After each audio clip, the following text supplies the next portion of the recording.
strange substance found by a Southwest Arkansas man be part of a government test? Well, that's the question at the heart of a phenomenon called chemtrails, now getting widespread attention. Well, they say the government is dumping chemicals on us to control or manipulate the weather. And they say the unusual-looking jet trails in the sky are actually chemical-laden chemtrails. People say the government is up there in airplanes spraying all kinds of chemicals to change or manipulate the weather, leaving what you see there, and they call that a chemtrail. So when I look up there and I think of contrails, you're telling me are chemtrails? Yes, that a contrail would be dissipated by now. And it's interesting, Dale and Christina, this is of interest not just in this country, but European countries and frankly all over the world. A lot of folks interested in it. Well, Dave, you mentioned that climatologists and others who study the atmosphere believe that they'd be able to surely spot any kind of signs of an ominous plot. Our journey started in San Diego, California, where thousands of scientists, engineers, policymakers, and journalists gathered for the American Association for the Advancement of Science Conference. One of the topics was the artificial manipulation of the Earth's climate, also called geoengineering. During the meeting, scientists spoke about the plausibility of implementing geoengineering campaigns throughout the world under the guise of preventing global warming. One widely accepted theory was to block the sun by spraying something into the atmosphere. When they were asked about existing aerosol programs, they stated clearly that no such programs have ever been implemented. But strangely, these proposals sounded exactly like what people around the world are claiming is already happening. When I found out that the American Association for the Advancement of Science was going to be held down here and the main body of topics would be on geoengineering, I had to come. I had to be in on this. I had to hear what these top climate change scientists had to say. And that's the other question about chemtrails and whether geoengineering is being deployed right now without our knowledge. I don't have any personal insight to that, other than to say that I worked in government at pretty high levels in the White House and at state government. I'm personally skeptical of that. But obviously you never know what you don't know. Chemtrails. On the internet, they are cited as proof of the government creating clouds to combat global warming. They claim the American government, with the secret approval of the national government, is covertly using jet aircraft to spray population centres with aluminium, with barium, and with strontium so as to reduce people's humidity and reduce the global population. I'm always a little bit suspicious because the government doesn't seem that capable to do something on such a large scale. That is not rain, that is not snow. Believe it or not, military aircraft flying through the region is dropping chaff. Small bits of aluminum, sometimes it's made of plastic or even talicized paper products, but it's used as an anti-radar issue, and obviously they're up there practicing. Now, they won't confirm that, but I was in the Marine Corps for many years, and I'll tell you right now, that's what it is. What happens here, military jets, some come out of Key West Air Force Base, and they move off into the atmosphere, and they drop mylar strips. Some could be a little wider, some are small glass fibers that are coated in aluminum. And what the Air Force does is they take their military jets and they dump these out of the aircraft, they fall into the atmosphere, and some take as much to a day to fall down. This is inevitably military or something going on. The government, the Air Force, you see this kind of a pattern like this, you can rest assured there's something going on. They're actually little bitty magnetic and little bitty strips of, whether it's aluminum. So it's a nuisance to you and I to determine what's real and what's not, but it looks like it is a life-saving operation there for the military. The apparent motive behind this conspiracy theory is one world government. Order, I cannot hear. Mr. Speaker, I want to assure the House that both my ministry and my colleague, the Minister of Health, who have received correspondence on this issue, that this conspiracy theory does not have an iota of truth, and that the trails observed from aircraft simply come from jet engines. Number 9 of order. And I think what an appalling example it is of the new Foreign Affairs spokesperson for the Labour Party that she's spreading conspiracy theories about the United States government. The House has heard sufficient. It is called geoengineering, fighting global warming by putting a chemical dust in the atmosphere and reflecting harmful radiation back into space. We take geoengineering to mean deliberate, large-scale intervention in the Earth system. There are a variety of schemes that have been discussed for geoengineering. A classic example is injecting reflecting particles into Earth orbit. Nevertheless, there might be some good reasons to think about alumina. It turns out, first of all, there's been a lot of work on the environmental consequences of alumina in the stratosphere. The big deal really is that alumina has 4 times the volumetric rate of forcing for small particles as does sulfur. And that means you have 4 times less surface area for the same rate of forcing. And this is a much bigger deal. You'd have roughly 16 times less the coagulation rate. And that's the thing that really drives removal. So you could get away, we think, with much smaller mass fluxes. So that's why we see things like in the use aircraft patent from '89, they talk about aluminum. And that's why we're seeing in the surface water samples aluminum. And here's David Keith saying that aluminum has 4 times the reflective volume surface area. So they'd like us to think that we're talking about sulfur, but here they slipped up and let it out that aluminum is 4 times better to achieving their ends, and it sounds like it's kind of the one they don't want us to know the effects of. The little picture is from a nanofabrication study, which shows you can make very high quality, and do this in just a jet in a very simple way, make high quality alumina particles just by spraying aluminum vapor out, which oxidizes. So it's certainly in principle possible to do that, and there's a big literature that's already looked at that. And you could do that by either building new versions of these aircraft or even re-engineering existing aircraft. So there's some ideas of that. So you go to an engineering firm and you want this done. They don't say this is hard or unusual. They say, okay, yes, we could do it. Aerosol geoengineering looks like it is so cheap that the cost is basically not going to be an issue. That means that implementation decisions will be risk-to-risk decisions. The risk of doing it against the risk of not doing it. And it makes the problem of how we govern it fundamentally harder and different and novel. So I've told you that it's cheap to deliver materials to the stratosphere, and I'm convinced that's true. I don't think that will change. But I think the more we do research, the less easy this will look, the more complicated the environmental effects will look. And that's a good thing, because right now it looks too easy. So I think that if we do more research, we're likely to find out that it's harder and more complicated than we thought, and that the side effects are harder to manage. And that's a healthy outcome that will make it easier to do the management. Of course, the opposite reaction is possible. It's an empirical question, how people will actually react to knowledge about this. Another reaction is to say, if these crazy scientists are so concerned about putting CO2 in the atmosphere, they want to think about these things, then that might actually mean we should be more serious about the risks of CO2 in the atmosphere. And by the way, it's not really a moral hazard. It's more like free riding on our grandkids. And by the way, it's not really a moral hazard. It's more like free riding on our grandkids. Numerous air quality studies, including from CARB, California Air Quality Resource Board, have named submicron-sized particulates as being particularly harmful for human respiration. Through all the discussions today, I have not heard any mention of this fallout, and has this been studied, and also the effects of a highly reactive metal like aluminum on toxifying soils and waters? The question is, what would be the effects of these materials on human health if they came down into the stratosphere, in particular small particles and aluminum? So the collaborators of mine working on the aerosol scheme are actually folks from Carnegie Mellon who focused on human health impacts. And while we haven't published it, that was the very first thing we did, was do the order of magnitude calculation in level pencil and paper, but with an expert on human health impacts about whether there could be an issue. And for aluminum or other particles, there are a lot of toxicological things that need to get looked at seriously. But if you're just thinking about the sheer number of particles and the human health impact of small particles, the answer is, well, we haven't published it. That was the first thing we looked at with some of the leading experts who do epidemiological research on human health impacts, and it's not even close to being an issue. So 10 megatons of aluminum dumped into the atmosphere would have no human health impact. So let me be more careful here. To separate out the toxicological, so the alumina we've only begun to research and published nothing. Alumina we've only begun to research and published nothing.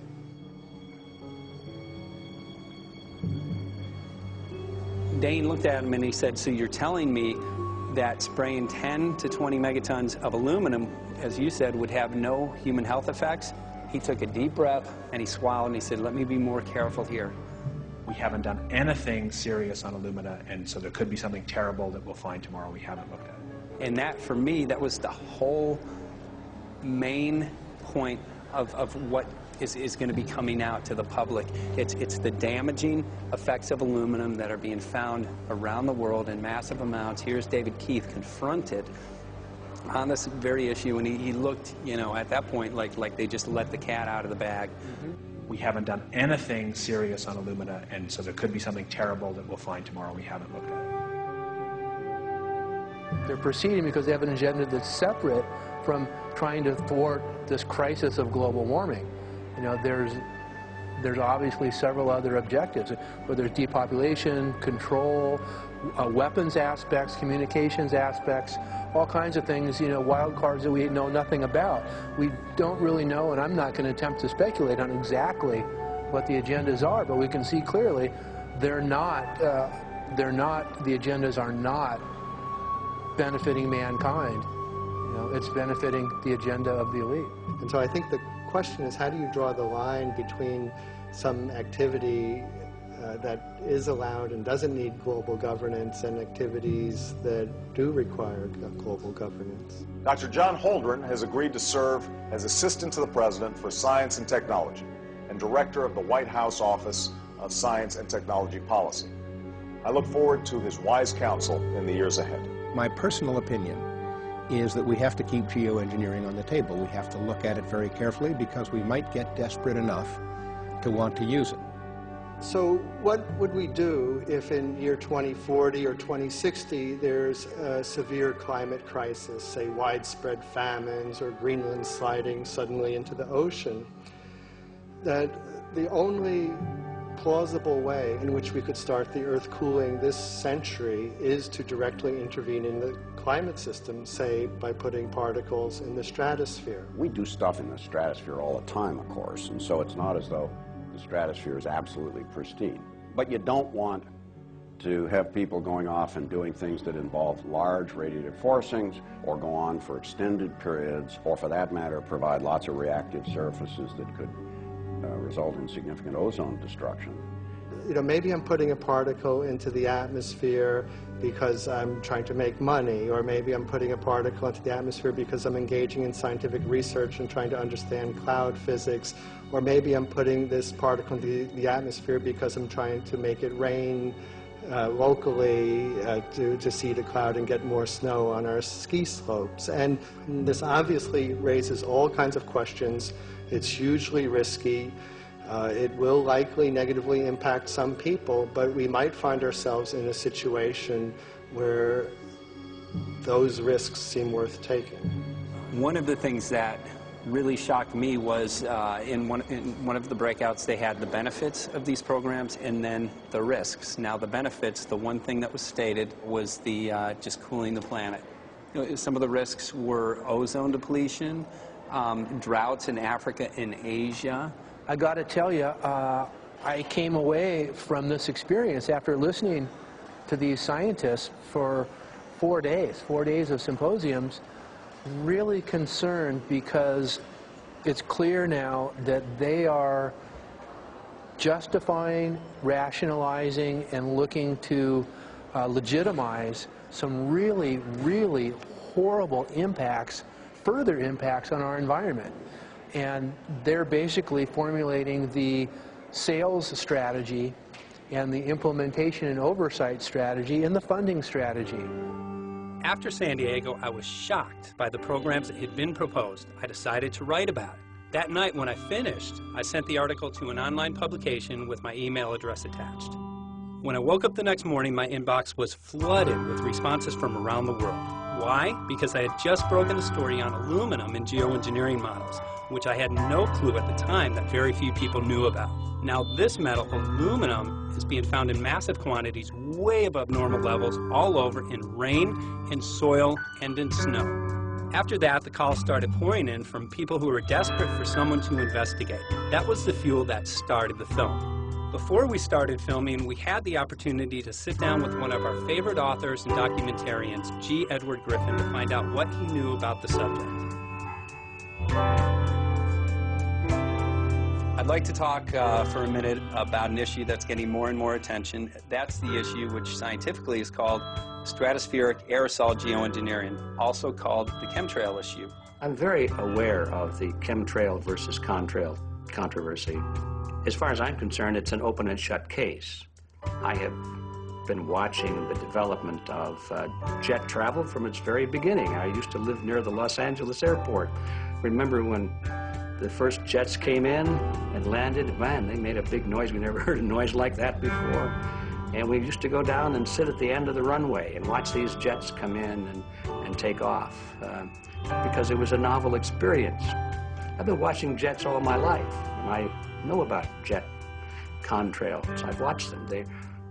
They're vaporized moisture, ice crystals, and they get out there in the atmosphere, and then they effervesce and evaporate and then disappear, and you can see them.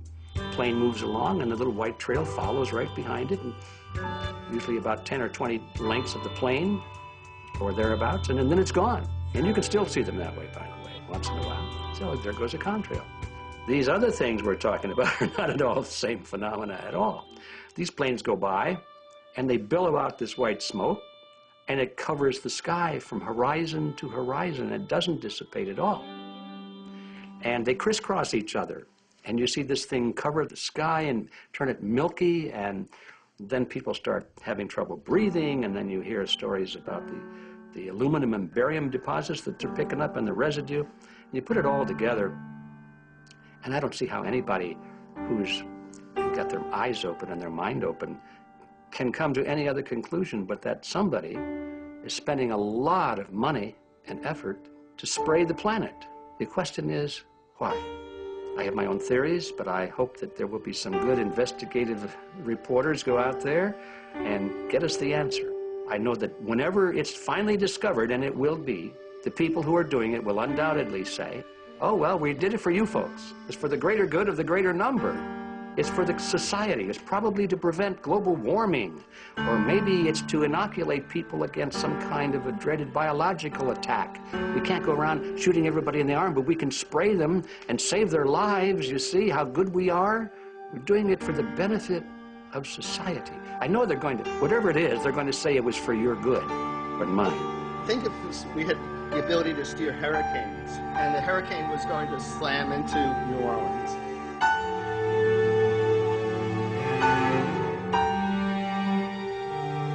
And let's say you could steer it so it would hit Mississippi instead, where for 100, that means I would be willing to more or less kill 18 Mississippians to save 1,800 New Orleanians. And if you do that knowingly, are you murdering those 100 people? And there's all kinds of equity issues there. Now, also, we might be wrong about our steering, and if we didn't do the research right, maybe our steering would intensify Katrina and even kill more people in New Orleans. And so this question of how do you develop the confidence to know that your intervention will reduce overall damage, and then how do you deal with the understanding that you might be damaging some people who wouldn't have been damaged before while saving people overall? The spraying appears to be mostly in NATO countries. I've seen it here in the United States, I've seen it in England, I've seen it in Scotland, I've seen it in Canada, and I've had reports from people who live in France. There's a grouping, there's a political grouping here of some sort. It's international in scope. It's not just an American phenomenon, it's international. And anybody that wants to investigate that, I think, has to take that fact into consideration. They're going to find a political grouping and a political motive here. But in my humble opinion, it's not in your good or mine at all. I don't know what it is, but we'll soon find out.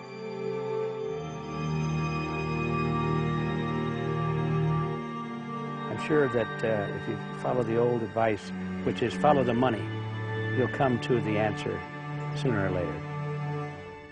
Soon we realized that we all shared the same need to get this information out there, to share with the public, to let people know what is being done. Ed felt so passionately about the issue, he offered to help us. Well, the main thing now, since it looks like the budget is going to be met, is to get it done well. We don't come off the tree knowing any answers at all. You know, we're not scientists. We're just asking questions, exactly. And we've got to be very skeptical about the answers. That's it's totally accurate, totally honest. Why can't people see this? They're not hearing it. They don't know that the facts are not being presented. We're very lucky, you know that. Look at this opportunity that's been dumped on us. Opportunity. It's, well, this it really is. This is going to be a battle, I know that. Challenge and a battle, but I mean, why are we here if it's not for that? I go to get hold of Morrow, so it's going to be you for the moment. I'll call him again. So. Sounds good. I saw the sky crisscross with chemtrails, and I can't remember if it was in LA or if I was on the road, but I had looked up one day, and I thought, look at that. That's not the flight path, man. That was a grid, a regular grid over the city, and I couldn't believe my eyes. Milky white clouds. And, you know, it all seems very obvious, and now the evidence of what we have on the ground with the aluminum, the barium, strontium, and with what we see in the patents and what the geoengineers say are going to happen, I mean, for the everyday Joe, this is a slam dunk. This is a very delicate moment for the powers that be, because they're taking a covered-up operation like the tropospheric aerosol program, or chemtrails, Project Icarus, whatever, it's had many names over the years, and they're making it over into a geoengineering scientific shield to deflect sunlight because global warming's out of hand. So at this very moment, the belly of the beast is right above us with no armor. Whether people believe in chemtrails or not, the geoengineering should be scary enough. And when people learn about geoengineering, chemtrails will then become apparent because they're the same. So you're talking about global conspiracy here. Geoengineers propose doing this on a global level. Off to Redding, California. Guess this is the second step after the 8 AF meeting. We'll see what we find.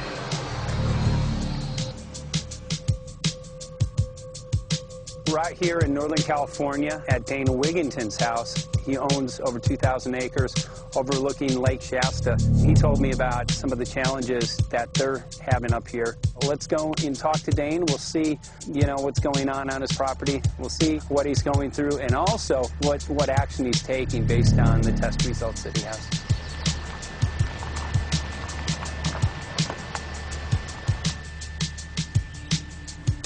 You know, I have a background in the energy fields. I worked in the first solar plants in the continental U.S. in the early 80s. My home was on the cover of the world's largest renewable energy magazine, so this is my background. My goal has been to alert the public there is a mountain of toxic material falling on us, period. Before about 5 years ago, our skies were typically blue, and now you see it's covered with lines and haze. And virtually nothing you see on the horizon, nothing you see in the sky above us is a natural cloud. I mean, it is virtually all the remnants of these aircraft lines that you see fanning out, spreading into clouds, artificial clouds. But the sky is a very dirty look to it. There's not the white cloud blue sky that we had only a few years ago, but it looks like there's some sort of massive industrial activity or forest fires burning over there. And we see that typically every night. You see, even down to ground level, the clarity drops off significantly, and we don't see that except for the days when we have these long, lingering trails that spread and cover the whole sky. And on certain days, you can see these trails actually dropping vertically like a veil. We assume the particulates are descending, and we have the tests to prove that we are being inundated with levels of aluminum and particulates that are literally tens of thousands of times what would already be considered high. So we're not talking about exposure to a slight percentage higher of these toxic materials. We're talking about quantities, for example, off the side of Mount Shasta. If you can pan back, that's a landmark in Northern California, considered to be a pristine water source. Aluminum or snow sample off the side of Mount Shasta tested 61,000 parts per billion. This is just ordinary snow water, and people are drinking this stuff when they're hiking on the mountain. And remember, government action is required at 1,000. This is 61 times over the government limit, and our hikers are drinking this poisonous water on Mount Shasta Mountain itself. Barium, 83. Strontium, 383. So this summer, the people climbing are drinking poison. Basically. I certainly wouldn't want to drink 61,000 micrograms per liter of aluminum. And again, we've already seen in 5 years soil pHs in this area that have escalated 10 to 12 times, and we can prove that conclusively. Well, this is not speculation.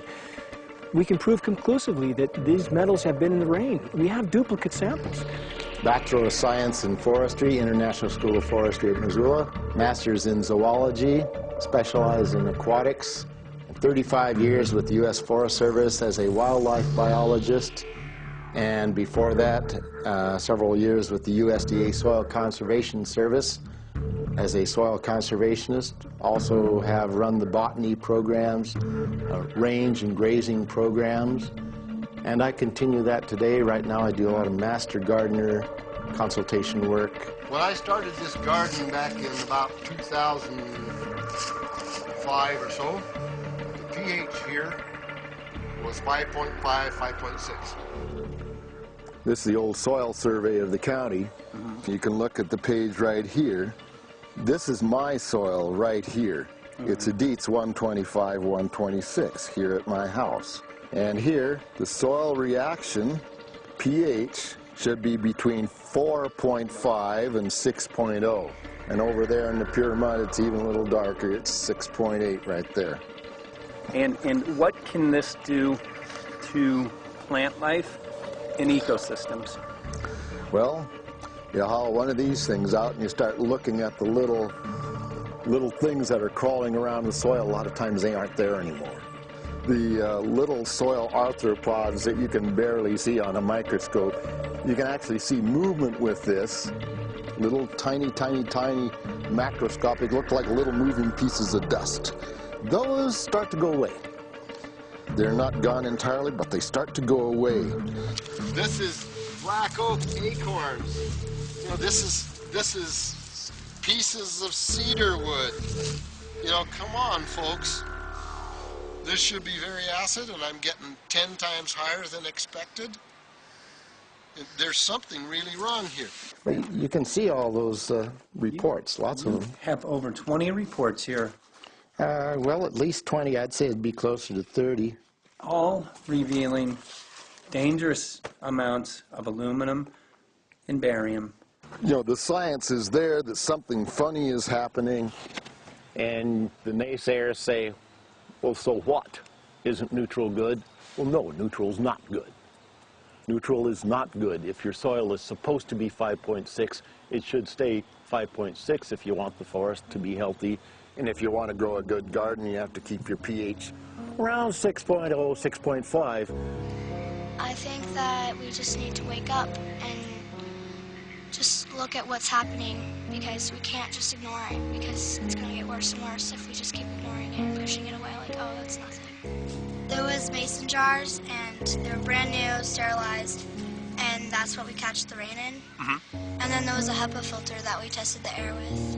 Okay, so you caught rain and then you basically filtered air. What did you find? Aluminum and barium.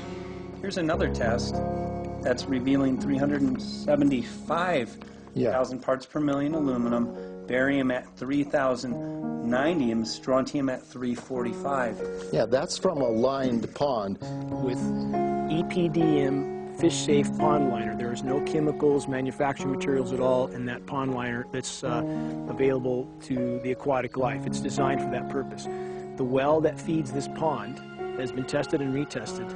ND, no detectable aluminum, 0. The only other place this pond can receive water is rainfall. We are located on a filtered, forested hilltop, miles and miles and miles away from any industry, highway, and so forth. After several heavy spray days, there was a film that we received formed on the surface of the water, and we tested that crust, and it was aluminum and barium. That after a year and a half's accumulation had 375,000 parts per billion of aluminum in it. It's literally toxic. We can say conclusively that what we see in the sky matches expressly what's outlined in numerous patents, and the materials on the ground match those patents. This material was not there 5 years ago. It is a recent phenomenon in the quantities it's in. It has escalated in some cases 50,000% in 5 years in the case of aluminum. From our original baseline reading of 7 parts per billion, which was already high, it has escalated up to 50,000% in 5 years. So we've seen profound changes in that time.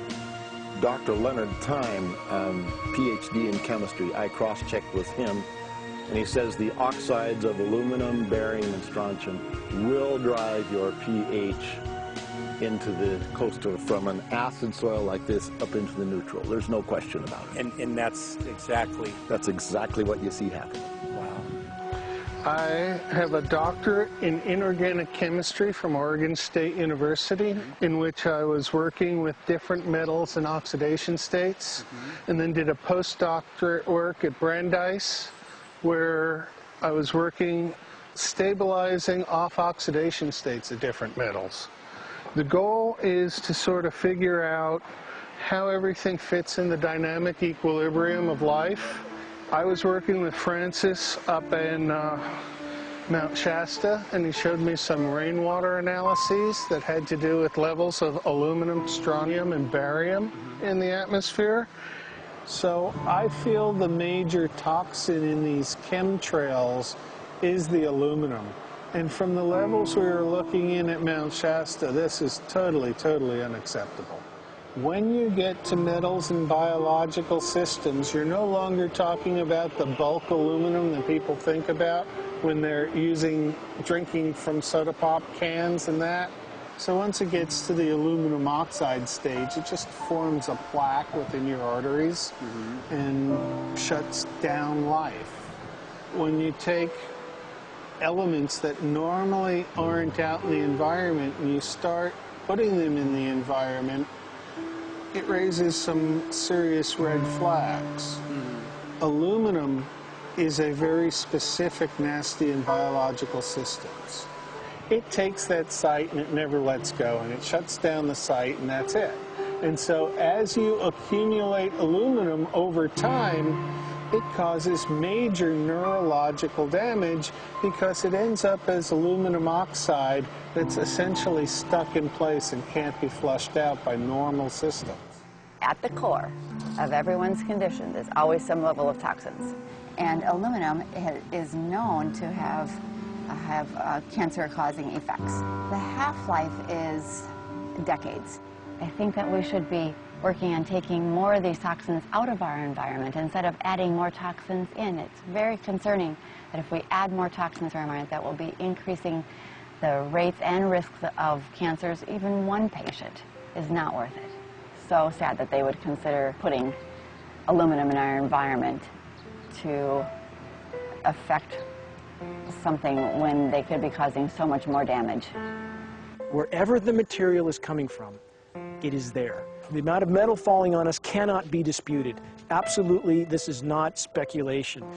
The amount of metal in the last 4 years, as I said, have increased to a degree of thousands of times, and California Air Quality Resources Board has studied the aerosols from China. These metals are not amongst them. Mike, the reason I've chosen to focus so primarily on this issue is I feel all other issues are secondary. What could be a greater priority than not being able to walk out your door and take in a breath of air without sucking up heavy metals? If our land base is being poisoned, if our waters are being toxified, what will we have left to work with? Whatever we choose to focus our time and energy on, whatever our political beliefs, that this is a common ground for all of us. We must have air that we can breathe that's not full of toxic chemicals and metals. We must have water that's not completely laden with whatever is being emitted from these aircraft.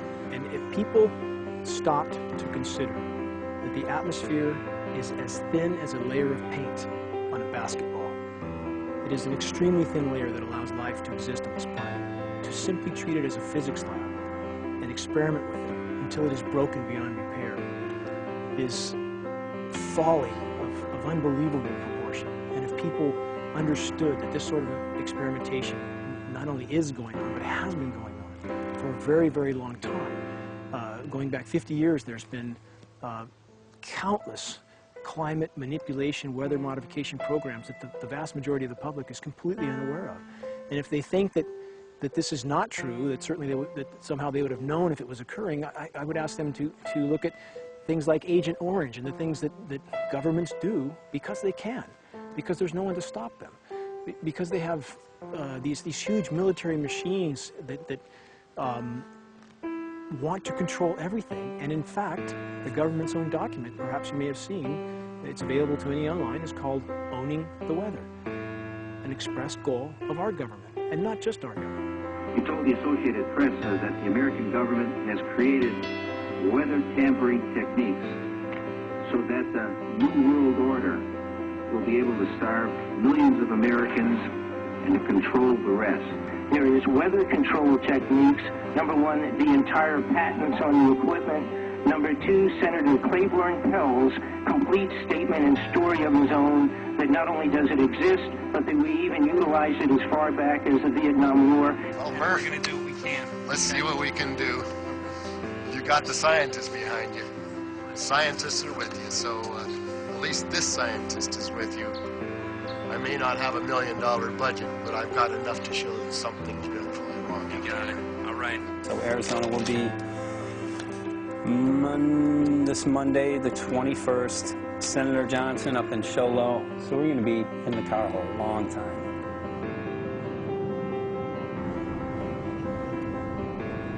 Well, it is such a pleasure.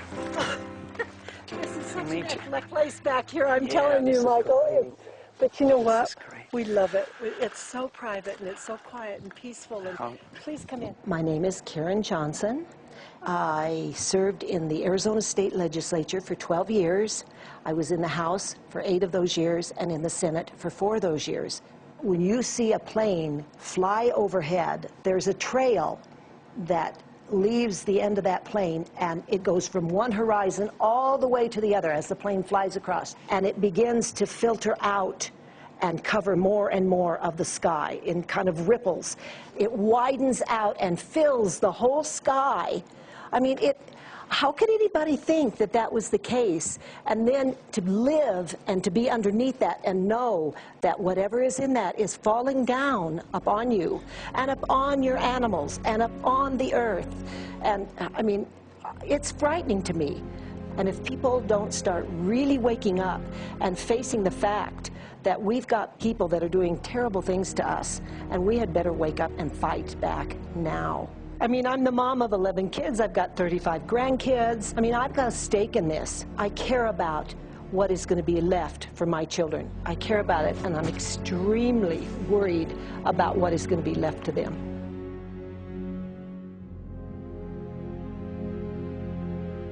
Aluminum is toxic, and we know that it's accumulative.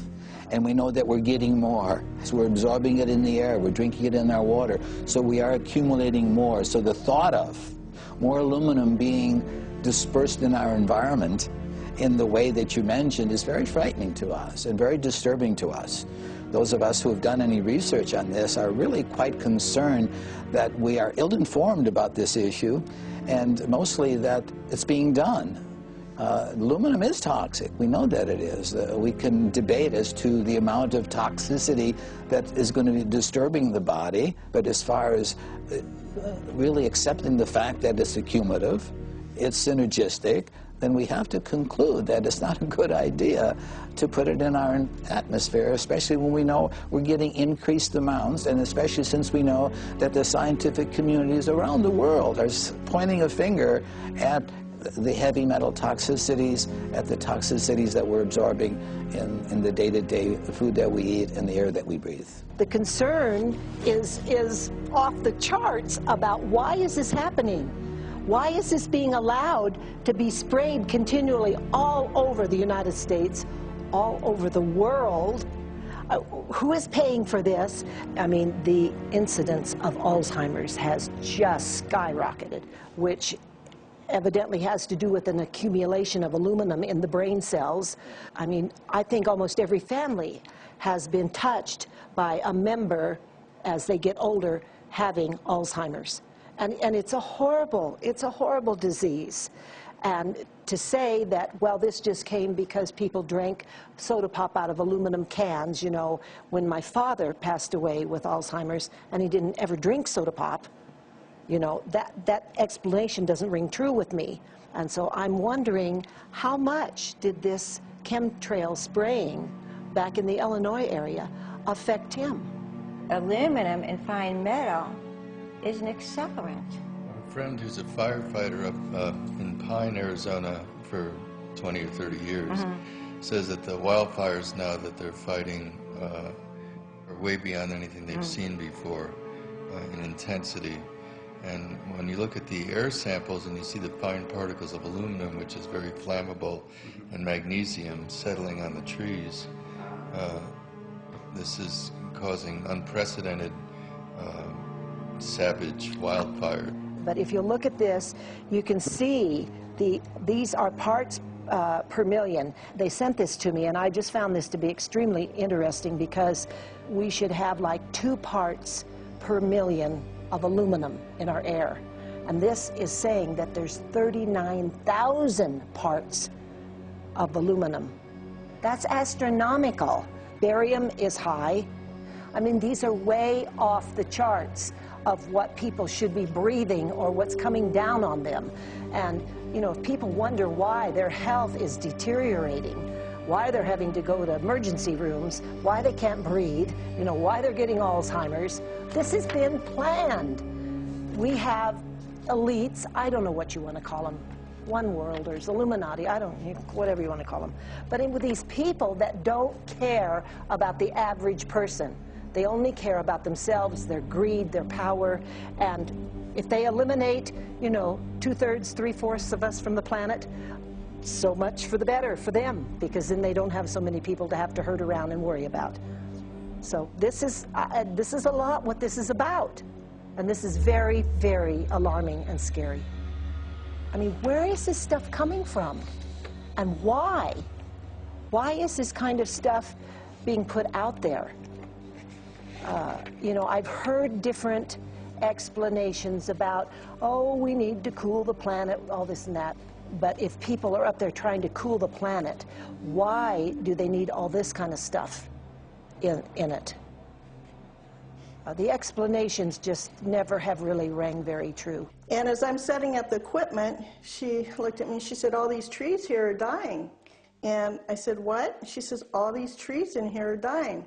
So I thought, well, I'm going to test for aluminum, because that's one of the key things in the programs that we're talking about, and titanium. And I took some of this bark sample and tested it, and it came back positive with aluminum and titanium. Then I started traveling around California, noticing the same thing. In Lake Tahoe, there was a lot of the same type of bark, all through Sacramento area and Davis. Just about everywhere I went, I was noticing this silver white bark. What I think is happening is these chemicals are getting down and destroying the roots. And then as they come up, they're going out into the bark. Those 2 right there are the ones that are just, it just hurts so bad to see these 2, because look how old and big they are. We probably lost 40 trees right here on our 10 acres. Every week, every other weekend, we'd see another tree that was beginning to die. And I mean, it's just so sad, we just cry. And to think that that might have something to do with it, along with their other explanations, would really, really frost me. Every time you lose a tree, you know, it's not good, it's just sad. And there's another one over here in this little group of trees here. Don't you feel better when you stand up and fight than if you crawl down in a little hole and go to sleep? You know, I mean, my gosh, people, your families are out there, children are out there, your grandchildren. I mean, you've got to do something to help.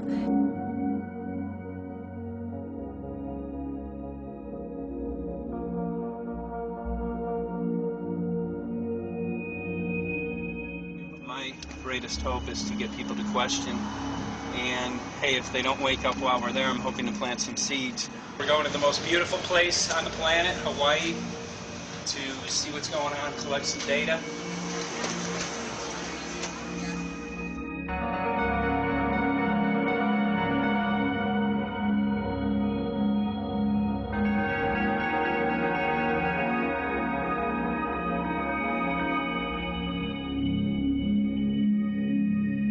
Thank you for having fun with us. Hope you enjoyed the trip. Have a great vacation and welcome home if you're lucky enough to live here. Thank you.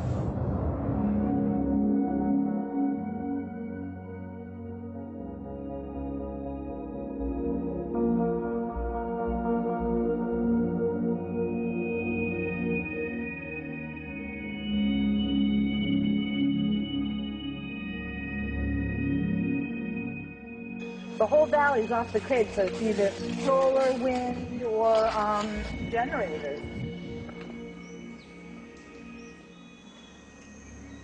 Look at this, man. Yeah, the mind can't even conceive of it being like this. Right. Yeah, right. Even coming here, and one would never think, you know, in paradise that it's getting destroyed. And they're doing it island style. They do it off the island, right? They do it off the island, so they don't, you know, you don't see the chemtrail airplane. The theory is that they're spraying offshore, and it's coming in on the... And it's coming in. Now these are coming from the west. They're also spraying on both sides today. A lot of this stuff is actually chemtrails coming this direction. There's material that's blocking. We should be able to see to the horizon, you know, where the Earth curves, because we're high enough and we have the ocean, right? So we should be able to see. We should be able to see the Big Island. It's only 30 miles away. And you can see it's not a blue sky behind it. That's the key. It's all, you know, has that kind of weird looking blue, like silver blue, I call it. And this is a nice day. You know, there's no more blue sky. The night, we're going to look at the stars at night, and it's like, you'll see, you can count them. There's so few stars at night now. There should be hundreds of thousands of stars, and I can count the stars. There's like one here, and one planet here. It's like, you might see, some nights you'll see 100, some nights you'll see 10. This is what concerns me, this kind of stuff right here. It's just soft. Okay. This just comes right off, this bark. That's not natural. For I've seen hundreds of thousands of coconuts, and I've never seen it falling apart like that. Look at this, you guys. I've never seen anything like this. I used to trim trees all the time in the Big Island. I've never seen anything like that. That's why I'm concerned. Not an easy task that you have here on the island. I could see the skepticism because it is so far beyond anybody's reality. It's amazing. It's just amazing to try to look through somebody else's eyes. Like my eyes, I can see this so it's like night and day, and other people it's just the illusion is just so deep. What do you think would happen if everybody awakened to what was going on and what the plans were of geoengineers? I think they'd have a revolution in Hawaii. If people really understood what was going on. What's your concern for, I know that you love the land here. What's your concern about the chemtrails? Well, that we won't be able to live here and grow our own food. And that our health is going to be compromised. Do you think it already has been? Yes. And the thing is that they're doing it every day here, every day. So it's hammering, micro doses every day. And then, of course, it's getting in the environment, and of course, it's weakening the plants. And it takes a couple years for this to actually weaken the plant. So we're asking for GMO taro. We're asking for GMO papaya because we can't grow our natural seeds. We can't be sustainable. We can't truly, you know, be here as God created us to be. So my friend convinced me to do a hair analysis on my daughter. So we went ahead and cut close to her scalp and got some really recently grown hair and sent it in. I was just sure that my daughter's hair was going to be so clean with the lifestyle that we live. And lo and behold, it came back and her levels were really high in aluminum. This is the chart here. This is the reference range, and this is where my daughter is. 23.1. Aluminum. The skies are covered with a white mist, and I look up at night anymore and I don't see the deep, dense stars that I used to, and I can't help but think this obviously has something to do with my daughter's health. I don't know where else these heavy metals are coming from. Yeah, I mean, look how old she is. Yeah. She's been isolated here. Here, and she's... Here. Anybody looking at the situation would be like, this is paradise. This child should be like superhuman. Organic farm. And here you are getting all this heavy metal stuff. And she has highest level aluminum on the chart. Never had a vaccine either. Folks, these people are playing God. They are playing God. They're manipulating the weather, and they're spraying stuff into the sky. They are trying to geoengineer everything, including your plants and trees and your ocean. Well, tonight, we're just hoping that instead of not looking at it, you'll start looking into it, because I really believe from the bottom of my heart that we are in a real crisis. I really do. They are proposing dumping 10 to 20 million tons of aluminum into the upper atmosphere. What does aluminum do? It changes the pH of soils, which is toxic to plant life. Also, it's very toxic to human health. Are they doing it? Well, let me tell you about my experience and what we found. We have much evidence that not only suggests, but I believe prove that they are happening.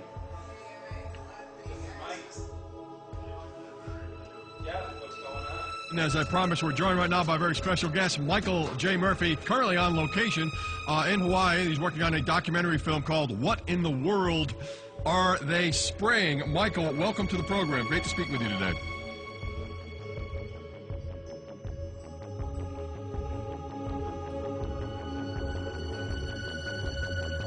I had a friend who recently, he's always looking at things from a different perspective. He's a bit of a conspiracy theorist, you know. And he says that whenever the president comes to L.A., there's no spraying that week. Could you have a better place for an interview? I mean, look. This is being done over our farms and over our things. So basically, they want to eliminate our ability to eat organic food, have clean water. So in some ways, it sounds to me like, and you know, again, it's just a projection, but it sounds to me like this is control. How do we control the masses? Yeah. How can aluminum be good for you in any? And what was the second chemical you mentioned?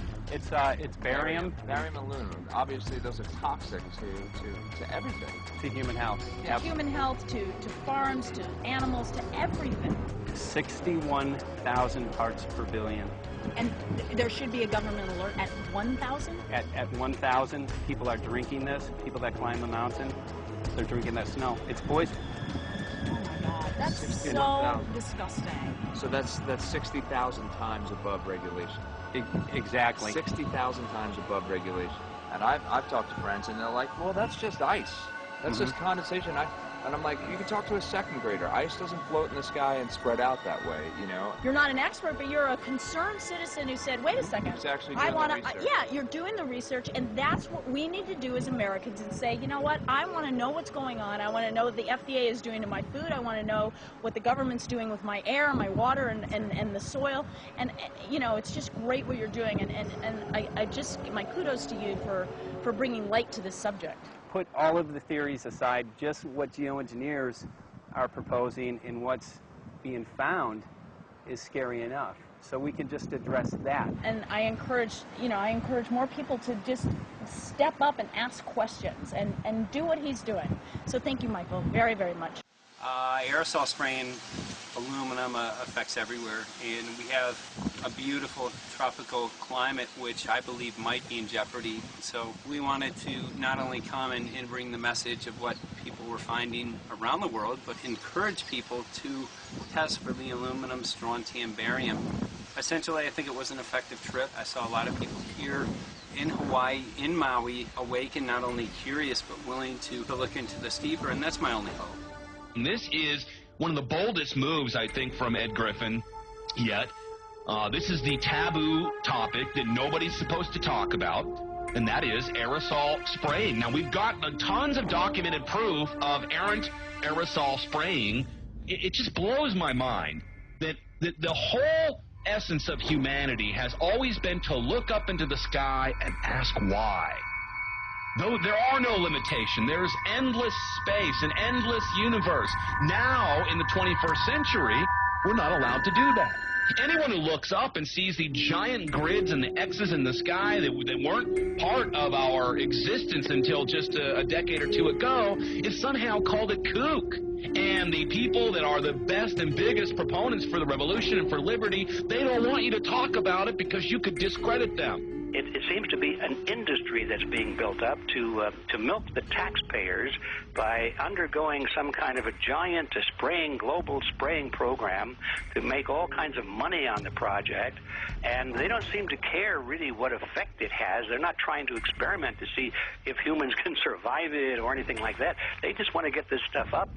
And then we discover, as we're going further down the line, that there are companies generating genetically modified organisms, or seeds, modified seed crops they're being engineered to resist the aluminum in the soil.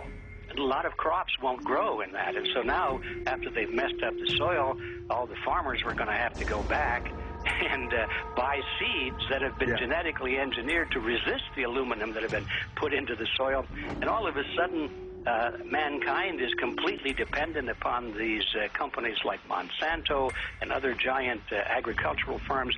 You can't even grow natural seeds anymore.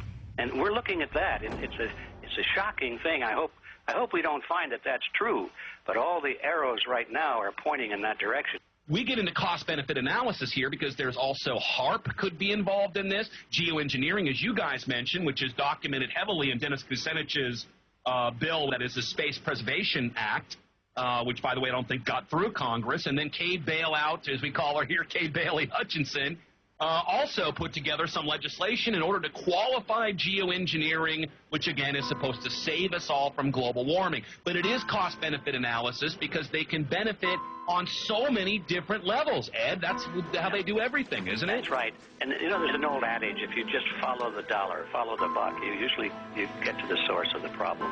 And it looks to me like there's a tremendously profitable industry being built up right now around this concept of geoengineering or weather modification or reducing global warming and all of these other things that can be sold fairly easily to an unsuspecting public.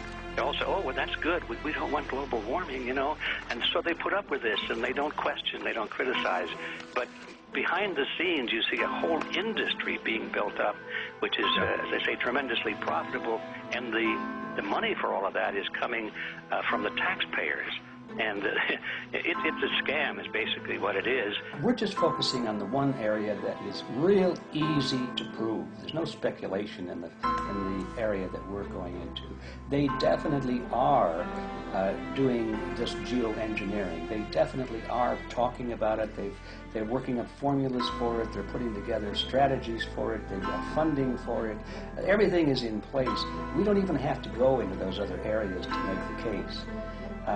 Okay, let them believe that, but at least they must understand that there's no question that they're talking about it and planning to do it. And so shouldn't they be equally alarmed about what they're going to do if it can be shown that barium and aluminum and some of these other toxic metals are very destructive to the planet and destructive to human health? Isn't that enough? You know, how many issues do we need to crank into this? And so, you know, if you're going to kill the planet and kill the population, do we need any other reason to be alarmed? What in the world are they spraying? Thank God people are asking this question. That's all we want. We just want to be able to ask these questions. Our good friend G. Edward Griffin, all these years, Mike Murphy and Paul Wittenberg are doing this great effort with your help. This is a community effort to get people real information. What in the world are they spraying? Any final quick comments before we're out of time? And my only final thought is that we asked the question, what in the world are they spraying? And we now know what it is. And folks, you're not going to like it.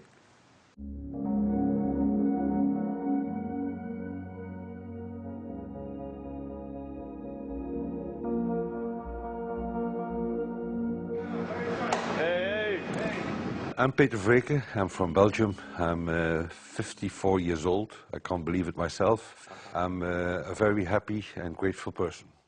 We are doing the job the police, the Justice Department, or the Environmental Department should have been doing. And it's really essential that it's going to be a grassroots revolution. I think so. God is on our side because we are not fighting against, but for. Yes, we're fighting for. I was in the council for about 25 years and also a period as the mayor. So from that moment on, 10 years ago, everything started to change. I start to get a picture of what is really going on. And it became crystal clear to me that we, humankind, have been manipulated and dominated and exploited for centuries. So, and this chemtrail phenomenon made me angry because I was so helpless. You can decide what food you're going to eat, whether you're going to smoke, what water you're going to drink, what kind of life you're going to lead, but not with this phenomenon. Then you are just a victim. It's only a game. And there have to be good guys, and there have to be bad guys. And luckily, we are in the position to be able to play the role of the good guy who has the chance and the opportunity to overcome. The 3 days that we shared with them, my heart just dropped because it was such a beautiful way to live and such a peaceful way to live. I left thinking, what's this going to be like in 10 years? Is everything going to be killed off on their property?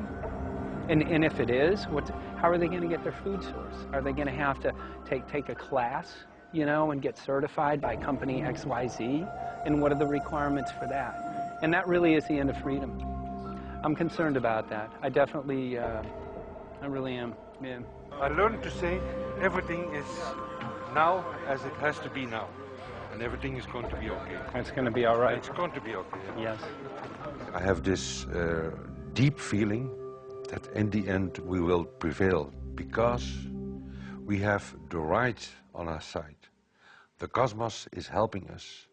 And I have this strong feeling that we are being supported by entities and by forces we can't even imagine.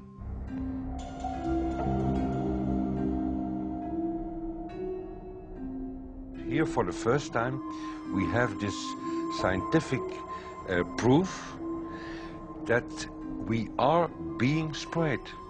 We are being spread, and it's incredible and it's hard to believe, but we are being spread. I think at this moment to stop is not an option.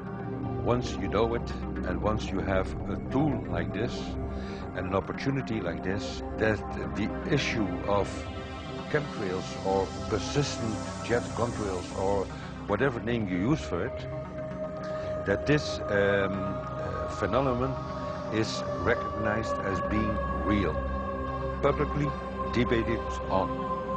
In the context of geoengineering, I think it's high noon to bring this to the public.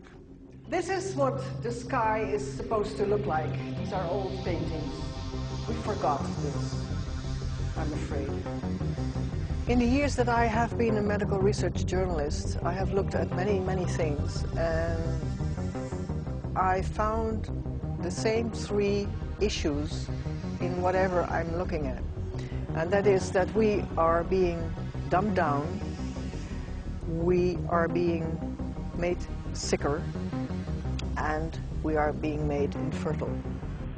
Citizens gathered from around the world in Belgium for the first International Chemtrail Symposium. The event attracted leading professionals, politicians, and activists who discussed the health, environmental, and social implications of these programs. Today it's only going to be about facts, documents, figures, patents, licenses, everything that brings us to the truth. We have no other weapon against this vast complex than exposing and bringing their dark works in the light of the truth. We have the hope that by our efforts, more and more people will become aware of the fact that we are deceived by our leaders. So today, we, as a family, join forces with the people who publicly made known to the world that chemtrails are not a conspiracy theory, but a conspiracy fact. From the Technische Universiteit Delft in the Netherlands. Ladies and gentlemen, please welcome Koen Vermeer.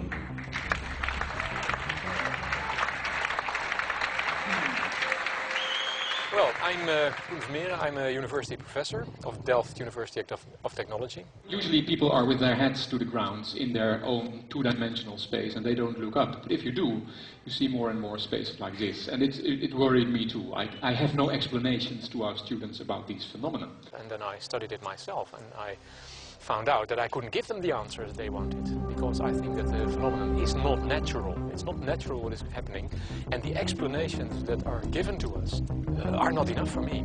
If you look at them from a scientific point of view, the first thing a scientist does is trying to explain something. Because I'm smart and my students are not as smart yet, so I have to give them answers to questions. But if you ask most scientists honestly, they cannot answer all your questions. If people are using climate control over our heads, I want to know about it. I want to know the consequences, I want to know the health impact, I want to know everything. I need, as a teacher in my university, to give answers to my students. And they have good questions. And I don't have the answers. And I want to know. Excellent. And we should discuss this. Ladies and gentlemen, for here you in the auditorium and for all over the world, Michael Murphy.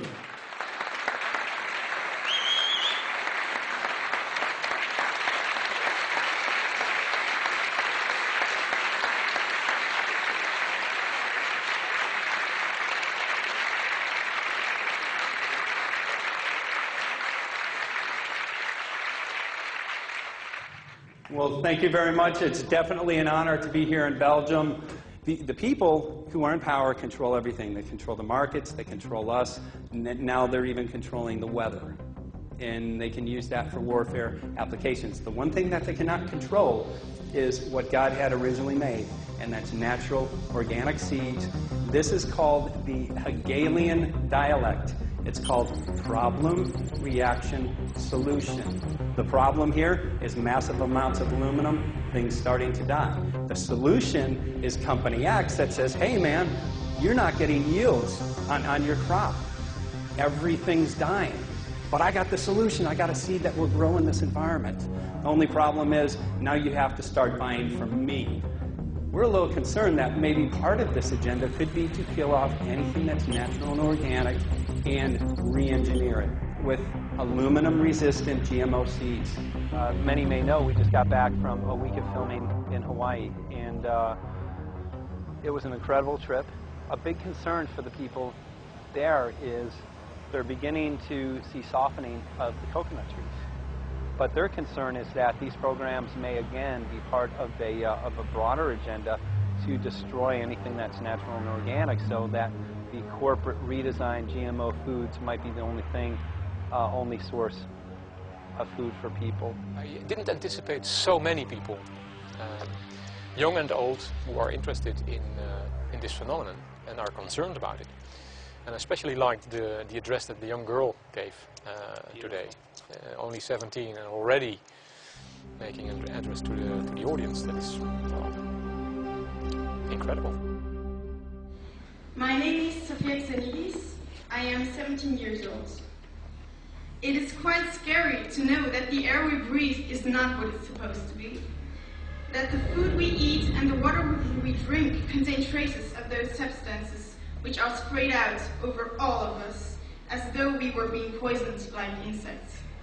The feeling that this is causing me are feelings of deep anger and rage. I don't want to be poisoned. I don't want to be infected with cancer. And I'm just so angry that this global poisoning can be going on such a massive scale, and not enough is being done to stop this crime. A clear answer to one question. Are we being sprayed? Have we been sprayed? And is it their intention to spray again and again? What are we going to do about it? How are we going to deal with it? How are we going to stop it? I know the answer. There is only one person who can stop it. Did you know it? You are. You are the person, the one you have been waiting for. We are magnificent, beautiful, godlike, divine human beings. Ladies and gentlemen, sisters and brothers, in this auditorium and in the whole world, thank you so very much for being present with us. And for now, please enjoy this anthem.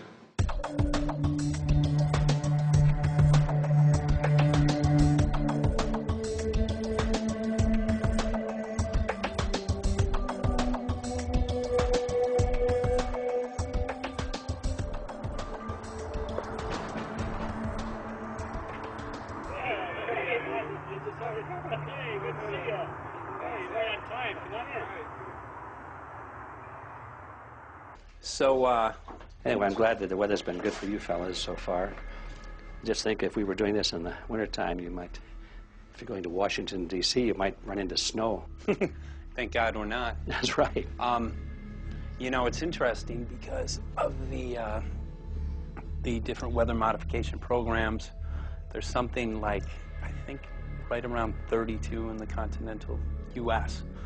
alone going on. So the theory is that geoengineering is in part weather modification. You know, Mike, that's a very good point. There are so many subsets connected with this issue of geoengineering. People are writing to us all the time with information about the connection to global warming, the connection to weather modification. Some people think there's a connection with Morgellons disease.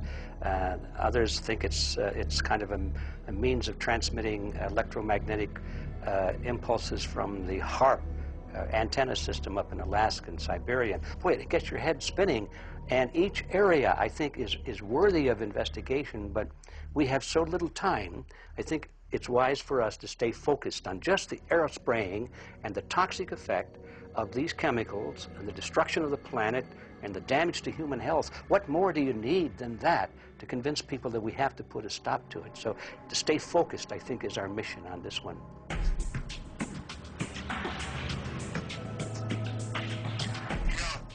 Jeremy, we had an idea. We know that you know the political system real well. Our idea was this. We have a ton of data and information that we've collected throughout our travels, and you know, we really think a good way to end the film would be addressing this to elected officials, some of the senators. So we were wondering this, if you might be able to come and kind of help us out and perhaps show us the way in how to get this done politically. But it sounds like a really good idea, and all I'm also going to get to in terms of researching who it is that we should really focus on talking to about this. At the very least, if we could make it impossible for them to claim that they don't know at this point, we can strip away their plausible deniability that they haven't heard of the data that points to geoengineering stratospheric aerosol operation already going on. At the very least, it should be very interesting to go to the district of criminality and put some people on alert. Yeah, you have a lot of enemies in Washington. That's where all the power comes together and the money, you know. So there are people there, I'm sure, that just don't want us to do this job. But I'm glad you're going, and you'll find out.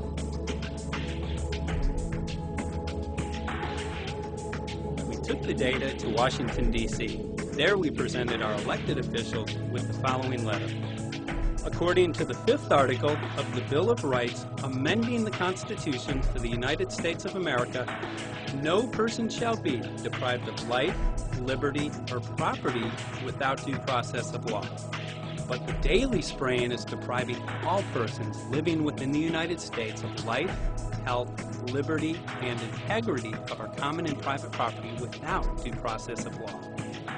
As a representative of the people of the United States of America, we insist that you do everything in your power to protect us and immediately put a stop to geoengineering spraying at once. There exists no justification, legal or otherwise, to poison the planet and its inhabitants. Now suppose that space aliens arrived on, maybe they're going to land at the UN headquarters down the road here, or maybe they'll pick a smarter spot. But suppose they arrive and they give you a box, and the box has 2 knobs. One knob is the knob for controlling global temperature, maybe another knob is a knob for controlling CO2 concentrations. You might imagine that we would fight wars over that box, because we have no way to agree about where to set the knobs. No global governance, And different people will have different places they want it set. Solar engineering is like chemotherapy. No one wants it. But we all want the ability to do chemo and to understand its risks, should we find ourselves with dangerous cancer. How long does it last up there? The lifetimes are years. What, years? A couple years. And then it what, precipitates out, or? Yeah, that's correct. No toxic side effects?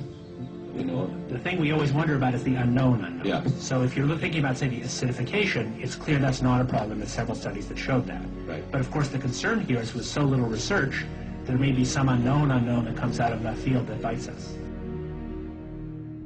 My name's Mike Murphy. I'm a filmmaker in from Los Angeles. We're covering an issue called geoengineering. Okay, thanks guys. Senator, a quick question about the issue of geoengineering.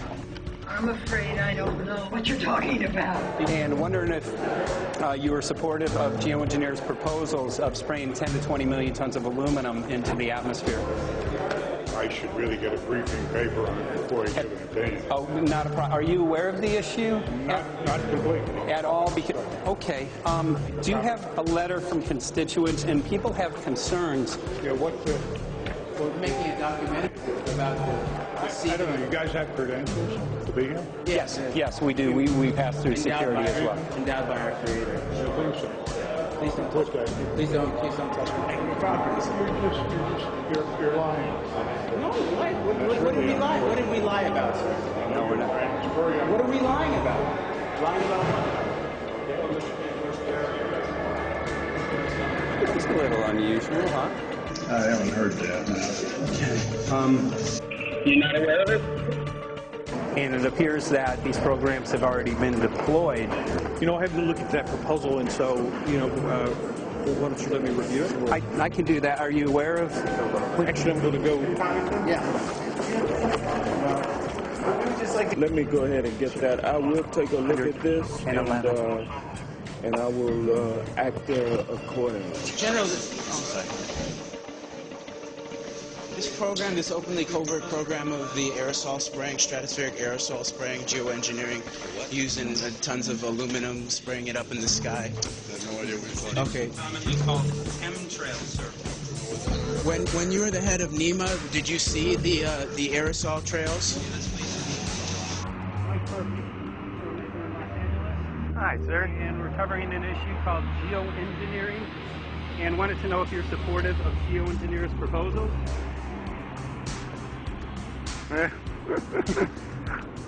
Congressman? Hey, Congressman. I'm wondering if you're supportive of geoengineers' proposals, which is dumping 10 to 20 million tons of aluminum into the atmosphere. Pardon? Okay.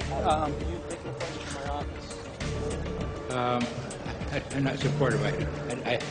I haven't looked at it, so I don't. Have you heard of the issue? Because it's becoming mainstream in public, and there are actually congressional committees which are being formed to talk about these programs. Yeah. Well, I think when we drop anything into the atmosphere, we should know prior to the effect of that, right? Yes. And if we don't have the knowledge as to what the effect will be, we shouldn't do it. I think there are 4 different options for thinking about deployment of geoengineering.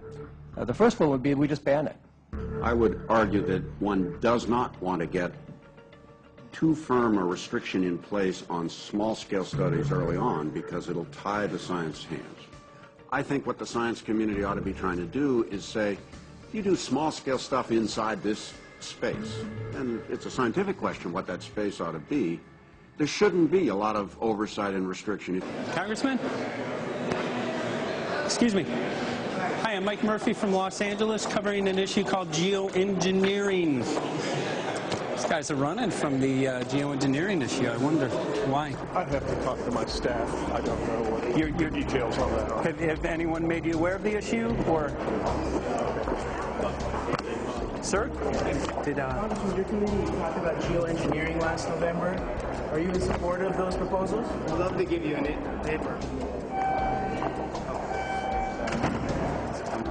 Geoengineering?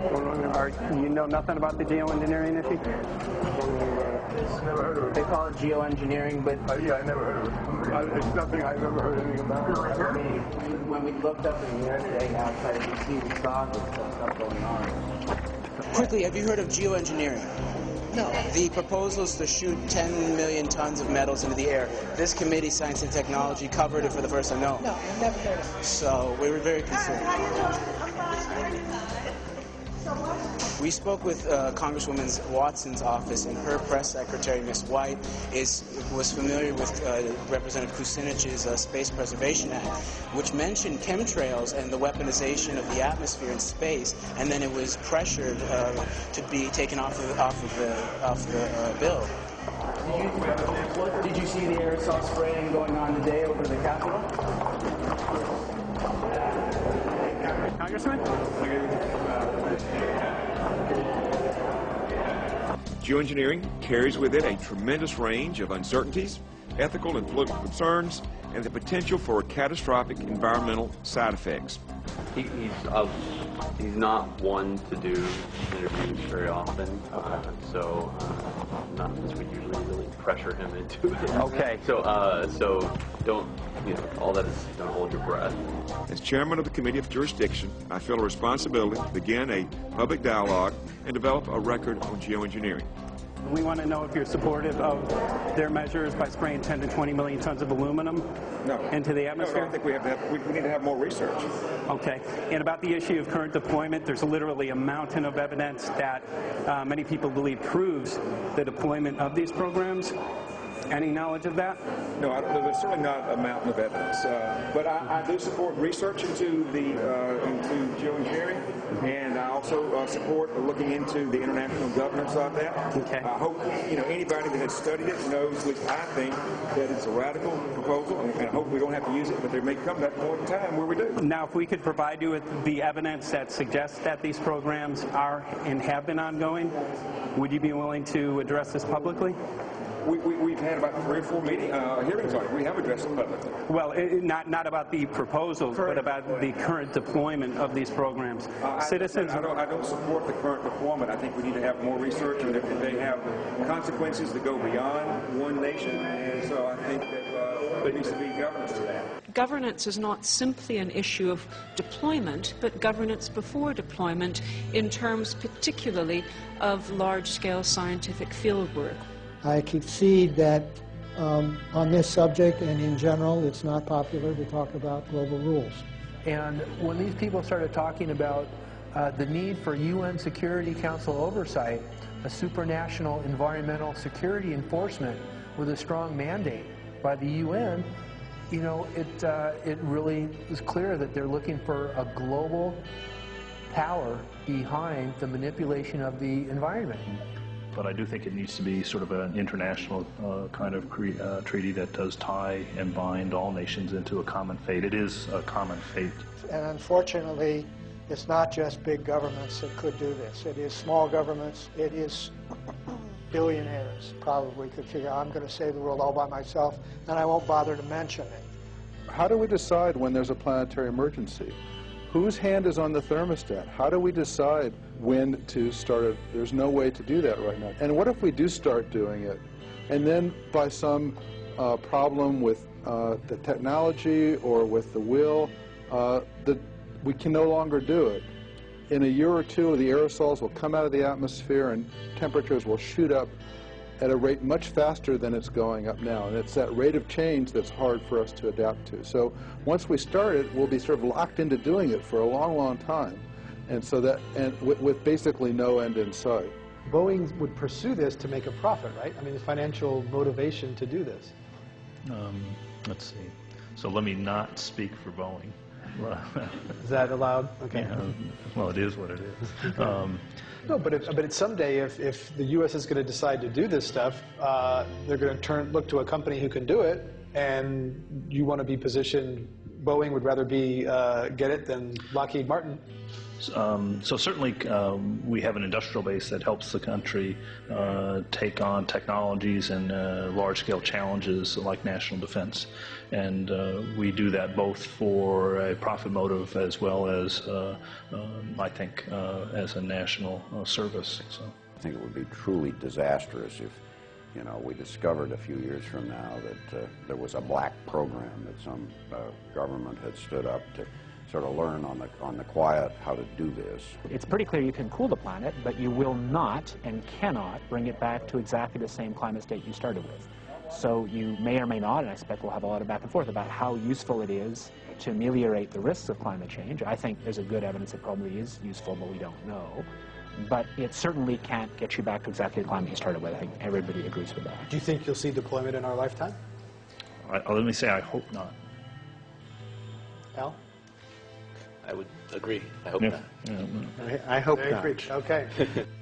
I see this as something like an evacuation plan. That you build big dikes. Maybe that's the emissions reduction to try to keep the flood from wiping you out. But that if that flood should come, that you'd like a plan for what to do in the event of that catastrophe. So I see these options more as a catastrophic response option and not as a way to reduce risk of everyday climate change. You would advocate mitigating consumption of beef as a means of accomplishing your objective? Yes. How would you suggest going about that? You can't. I mean, it's your job to decide what to tax and what not to tax. Obviously, if you wanted people to behave differently, you give them incentives and disincentives for behavior. But I'm sure that's the answer you wanted to hear, Mr. Smith. If only my time had not expired. Thank you, Mr. Chairman. Because there's literally aluminum and barium contamination found around the world, believed to be from these programs. Like, look, today over the Capitol looks like they're deploying some type of aerosol. Did you see it? No, I didn't, but good to see you. In a James Bond scenario, some rogue rich guy puts some airplanes in the air and seeds the clouds. What is to prevent that? Okay, are you aware of the issue? You do it through the... Are you in support of those proposals? What is your take? I don't know anything about it, man. I can get more information. I've got a chair here again. Okay, we'll give you a letter on that. Yeah, this is a letter from constituents. Okay, great. Excellent. And many people believe that these programs have already been deployed because mass contamination has been found. Geoengineering programs, stratospheric.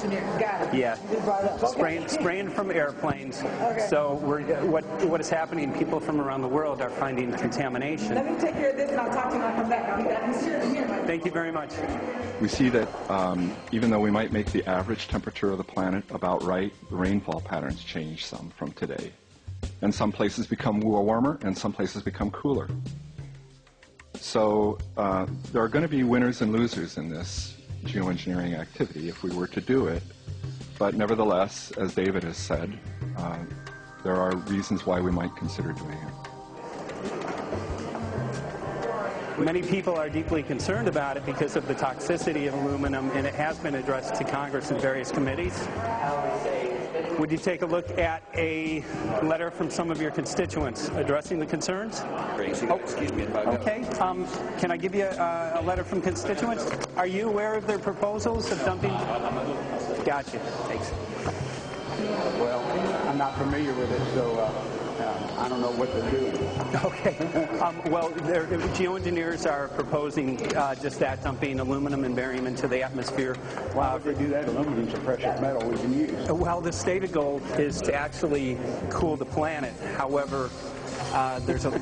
Sounds strange. Right, exactly. So they're proposing dumping these metals into the air to block the sun, essentially. We're here to just find out what members of Congress are. I hope we'd have a strong hearing on that before we decide to do that. I would hope so. And there's plenty of evidence that not only suggests that these programs have been deployed, because we're finding contamination of aluminum and barium on the rain, snow, and soil. Okay, thank you. Thank you. LA County has seen a 200% increase of Alzheimer's over the last decade. Tons of ground and water samples showing high levels of aluminum all around our state. Why don't you give me all the information you have I have some very good people I will assign it to. And if you get it to Mr. Lavelle, we will He's get got it my to card the and right, send me an email and yeah. we'll... Sounds We'll great. get it. We'll be in touch. We are Okay. investigating this, and there's literally a mountain of evidence that suggests that these Okay, programs move are that going on. mountain over to us. You Let got us it. take a look at it. And look up, Thank looking you. up into the sky, and you'll see some of it. Oh, okay. You will. You can All see right. the aerosols being sprayed out of airplanes quite a bit. Okay. So thank you. Yeah, the future of humanity is definitely dependent on it, so we're counting on people like yourself to take some proactive steps. So thank you very much, guys. You're very welcome. Appreciate Thank it. you. Thank you. Right.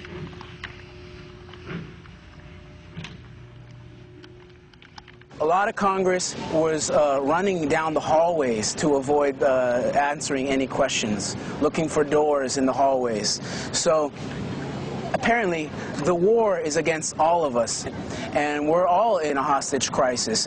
People who took an oath to uphold and defend the Constitution are not only know this is happening, are participating in this. And all of us have a duty to stand up and speak out about it. Why is the water being contaminated? Why is the soil being contaminated? Why are aluminum-related diseases going up? And it's affecting all of us, and thus we all have the duty to stand up and speak out and get educated and stop this. For our own sake, for our children's sake, it is a crucial moment in history right now. As human beings, we need to decide whether to live on our knees while being sprayed and poisoned every day, while being under a continual threat, or whether we are going to stand up and live as free human beings and seek truth, justice, peace, and freedom for all of God's children. So as you can see, we're ending our film here in Washington, D.C. We've made many public officials aware of this. Most of them either denied any knowledge of this, or they simply were unwilling to address the situation with us. So as you can see right behind the White House, we do have aerosols behind us. The spraying has continued. What is the solution? Is the solution here in Washington, D.C.? Clearly, this is one of the solutions, but the solution is not only here, the solution is within you. This issue affects all of us so deeply. So you need to look inside. Please get active, get involved, start spreading the word with growing awareness. About 90% of the population, we believe, is unaware of this issue, which means 90% of the people who normally might do something if they knew are not doing anything because they are unaware. So please look into your heart, use whatever skill you have to get the word out. The future of humanity is dependent upon it.